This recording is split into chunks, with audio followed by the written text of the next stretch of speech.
Good morning. Ngasi card message ngase. Ngasi card message se khoi gi rashi gi accordingly happy di ngase ko card right thoi katang lo thoga rashi tara ni thoi gi card tara ni thoi ko. Ado first rashi mesh rashi ko mesh rashi se mating gumba kai gumba do mai lai ko mingon da gi ngasi se mathak thong bana mating gumba kai gumba do mai to bodo adu gana traga na aina makha ta ba da mating gumba to bi ba ko pi ba amai tora du masu lai re.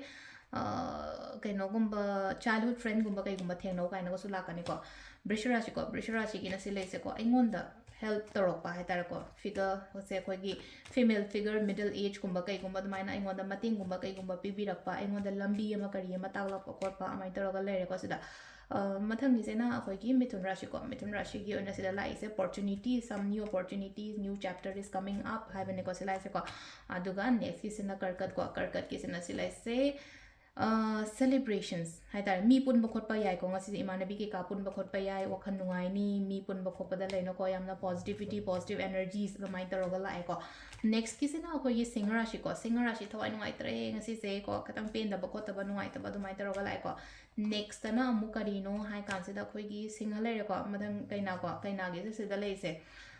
fazana manage and handle to ko hadi problems oiro thaba ingkhang to bodo oiro amada oiro ko sida wakhan so yamna shanti da lebiyo ko next na tula ge se leno thabak loishan da ba thabak kum loishan ba khochan ba dumai na piri ko ngamba loishan ba ngamba dumai to lam chat pa ko pasu la pasu yai brishic rasi meaning jan ba kalak pa yam me ko tai se amaka ingonda meaning jan ba kalak pa negativity negative people toxic people me ama lei bodo mai taro ko dhanu business leno ko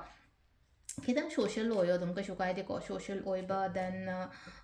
kaino su oil ko hadi ki na mona su leyo amuka hena hai tar ko khara hai tar ko mi pun ba khot pa phai ko ngasi gi numit next kumbra rashi ko na te makar rashi ko makar gi na sila se investment gumba kai gumba aina taw ko phajana dum kana ba dum la kani ko sina khoi gi kai dogi le ko makar le ko hadi kaino gi kumbra rashi ko